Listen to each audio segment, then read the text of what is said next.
अगर आप रात में आसमान को देखते हो तो आप अनंत टिमटिमाते हुए तारे देख सकते हो। आज की वीडियो में हम ये समझाने के लिए अपने घर में ही तारे बनाएंगे और उनको टिमटिमाते हुए देखेंगे। और तारे देखते हुए नीचे सब्सक्राइब जो लिखा है उसको दबा दो। इतनी बार उंगली मारते हो फोन पे, एक और बार सही।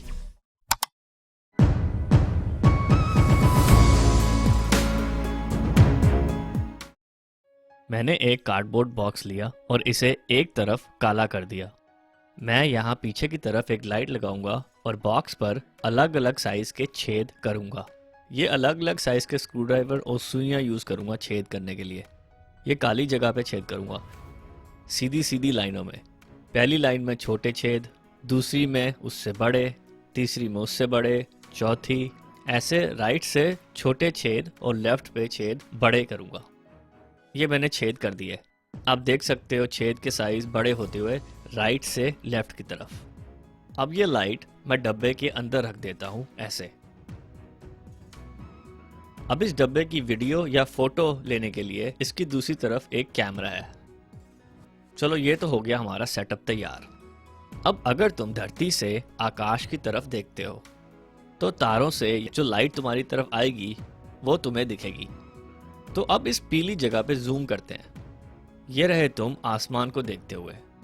तुम्हें पूरे आसमान में हर तरफ तारे दिखाई देंगे, बड़े और छोटे। लेकिन अगर आसमान के तारे बड़ी ही सफाई से लाइन में लगे हों, जिसमें राइट पे छोटे वाले हों और लेफ्ट पे बड़े वाले, तो आसमान ऐसे दिखेगा। तो मेरा घर का सेटअप बिल्कुल ऐसा ही है, जिसकी फोटो या वीडियो मैं कैमरा के जूम लेंस से बनाऊंगा। ये रहा हमारा डब्बा और दूसरी तरफ है कैमरा जिस पे जूम लेंस लगा हुआ है। ये है पहली फोटो हमारे डब्बे की। इसमें देखो छोटे छेद राइट पे हैं और बड़े छेद लेफ्ट पे। तो एक तरह से समझ लो प्लैनेट लेफ्ट पे हैं और तारे राइट की तरफ है। अब ये मैंने उसी व्यू की 8 सेकंड की वीडियो बनाई है। ध्यान से देखो, कुछ भी टिमटिमा नहीं रहा। आपको यकीन दिलाने के लिए कि ये वीडियो है, मैं अपना हाथ अगर लेंस के आगे लाऊं तो देखो छेद दिखने बंद हो जाते हैं। लेकिन जब रोशनी तारों से धरती की तरफ आती है, वो हमारे एटमॉस्फेयर या वायुमंडल से निकलती है हमारे तक पहुंचने के लिए। तो आसमान में ऊपर देखते हुए जैसे ही रोशनी एटमॉस्फेयर को पार करती है, एटमॉस्फेयर रोशनी को सीधा नहीं जाने देता और उसको अलग अलग दिशाओं में मोड़ देता है। उसकी वजह है रिफ्रैक्शन, या हिंदी में अपवर्तन। बड़ा ही खतरनाक शब्द है। तो रोशनी का रास्ता खराब या ऊबड़ खाबड़ बच जाता है और रोशनी कभी तुम्हारे तक पहुंचती है और कभी नहीं पहुंचती। तो अब ये रिफ्रैक्शन घर में दिखाने के लिए मैंने एक तवा यूज करा।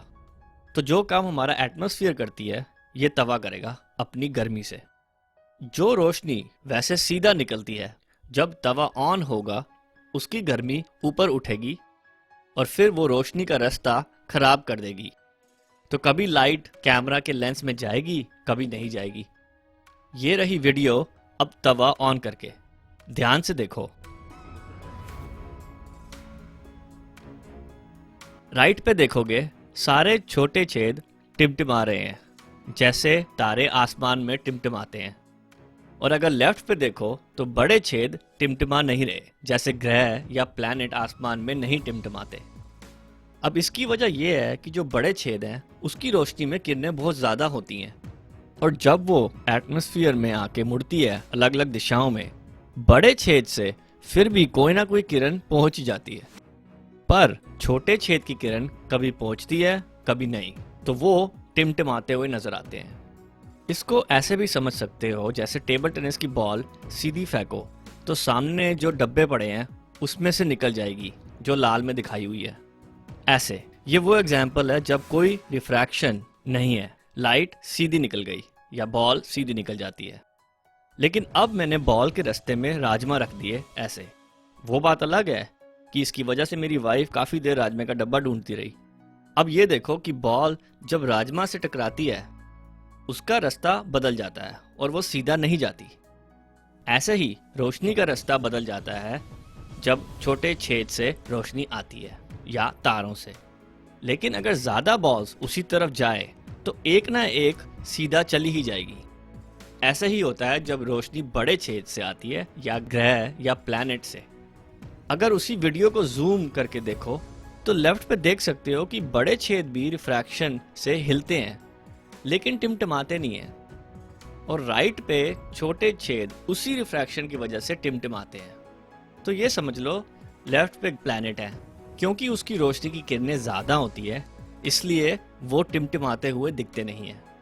तो अब आपने एक छोटी सी एक्सपेरिमेंट से ये देख लिया कि तारे क्यों टिमटिमाते हैं। लर्नेबिलिटी इंडिया की वीडियो देखने के लिए धन्यवाद। बस सीखते जाओ।